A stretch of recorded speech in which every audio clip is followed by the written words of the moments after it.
I take a lot of effort to surround myself with badass people. My bare minimum right now, I mean, this sounds nuts. It's people with 8 figures. Pretty interesting. Do you want me to leave or?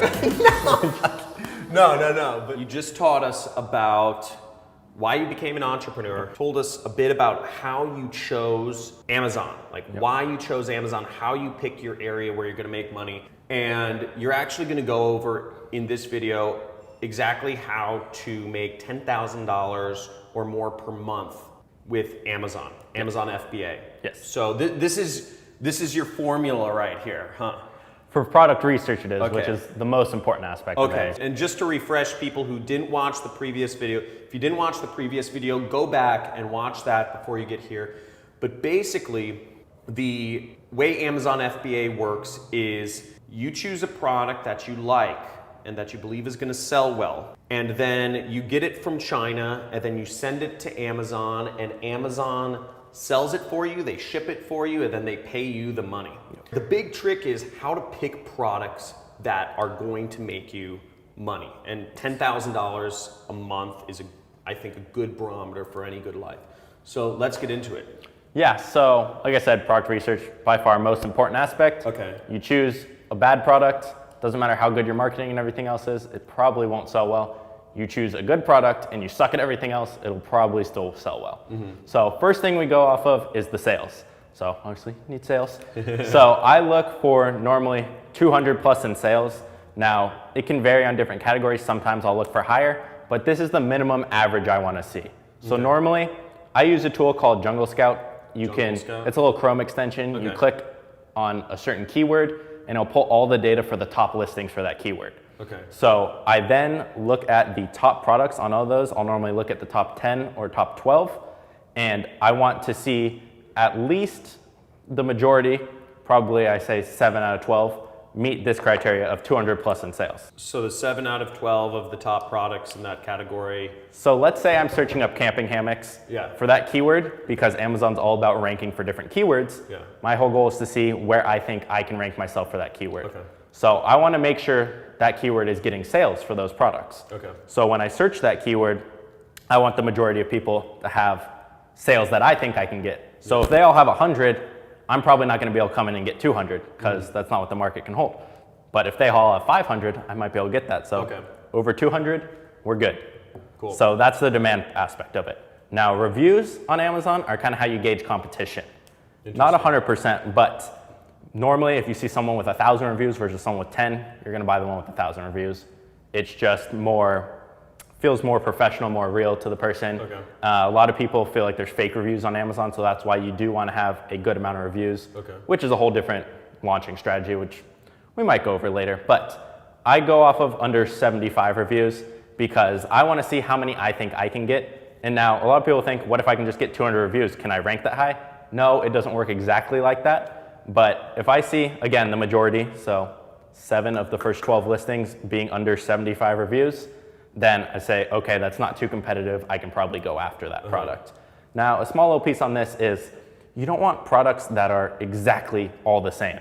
So let's say everyone's selling a pen and it's the same pen every time because everyone sources it from Alibaba and it's the same thing.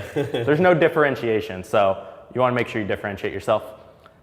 Third point is you want the price to be between $15 and $50.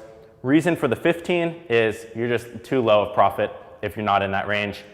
You won't be making more than $5 a sale because Amazon takes 15% of the sale price and then their fulfillment fee, which our whole goal is small and light products because that's what the fulfillment fee is based off of. So normally it's $3 to $4 a unit. So they're taking 15%, they're taking that, you're looking at $6 in fees right there, plus your product cost and shipping from China, which maybe it will say is $4. You're already looking at $10 in cost, so 5 profit. Reason for 50, anything over 50, people really have to think about purchasing. They might have to consult their spouse and whatnot. Anything in between this range is kind of a one-click buy, super easy. So that's the reason for that. And then the last one is brand equilibrium. So we want to see that it's not all dominated by one brand, that product. Like let's say someone used the example of like face masks. You don't want one brand to sell all the same ones, and you don't want to see huge brands like Under Armour and Nike, and you don't want to compete if they have a lot of listings in the top 12. If they have one or two, that's okay, you can compete with them, but you don't want to see one brand have more than 4 or 5 listings, because that means they kind of dominate that niche, and more times than not, they're driving outside traffic, which is not what we're trying to capitalize on. If they're driving outside traffic, that doesn't matter to us. We can't capture those sales anyway, because they don't see our product, they see theirs only. Whereas we're trying to capture the organic Amazon traffic. So if they're searching that keyword, they'll see us. But a lot of times with the big brands and whatnot, they're driving outside traffic, obviously. That's the main reason for that. But these are kind of the main points. There's a couple little things other than that, but the main thing, again, the tool I use is called Jungle Scout. I'll put a link in the description to the resources you mentioned. So that's the Chrome extension they have. They have another tool, which kind of helps you initially find products, but the Chrome extension pulls all the sales data. So we want 7 out of top 12 to meet 200 plus sales, to be under 75 reviews. We want the whole market for that product to be $15 to $50. And we don't want to see more than this one brand or big brands a couple times in the top 12. Okay. So first of all, awesome. One question is, I mean, you broke it down pretty simply right here. If it's this easy, why isn't everybody doing this? Or is there more to it than just this? There's more to it.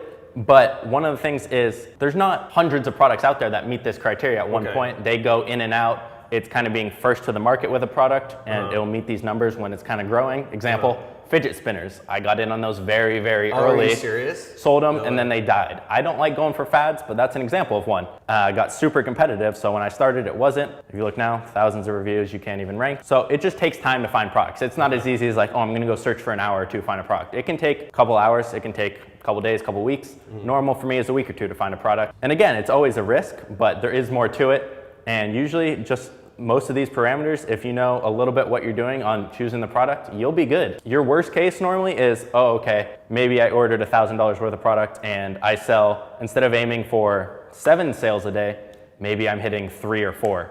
Okay, so you're still making $20, $30 a day. So now your worst case is you're profiting 1,000 and you just don't reorder that product. So worst case is your money's tied up for 3 or 4 months if you're selling really slow. Because our initial orders are normally 200 to 500 units.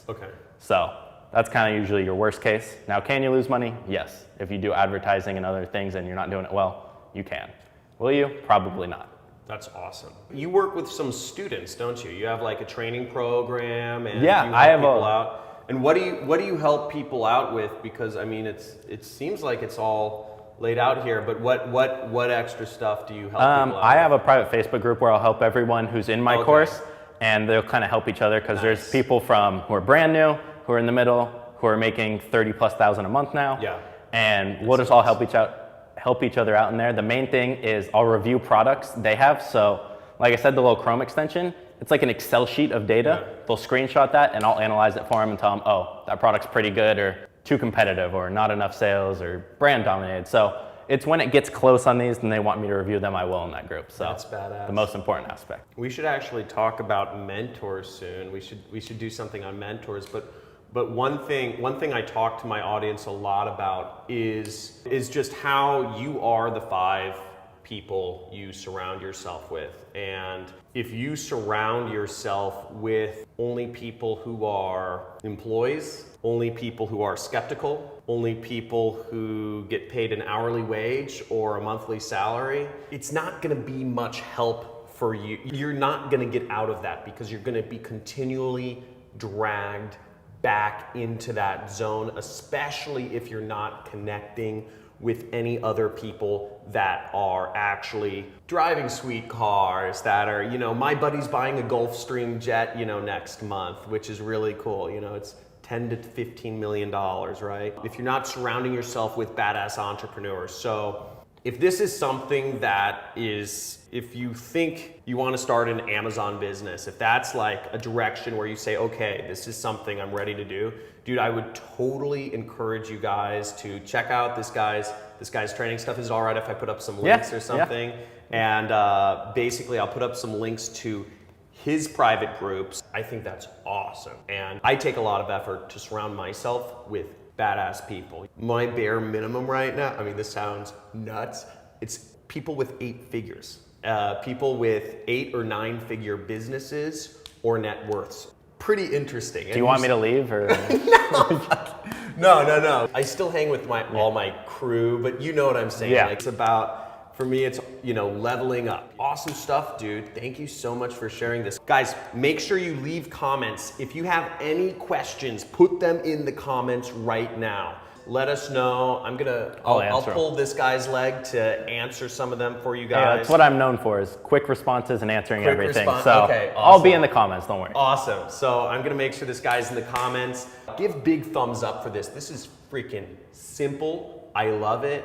It's easy. There's no reason for you guys not to be crushing it. Get out. If you guys are on a train to nowhere, if you guys are tired of watching your friends become successful around you, watching people have families or be happy or buy sweet cars or buy houses, and you're like, what am I doing? Guys, you have freaking right here, or you know, my program, it's all out there. You guys just have to do something. So dude, thanks again.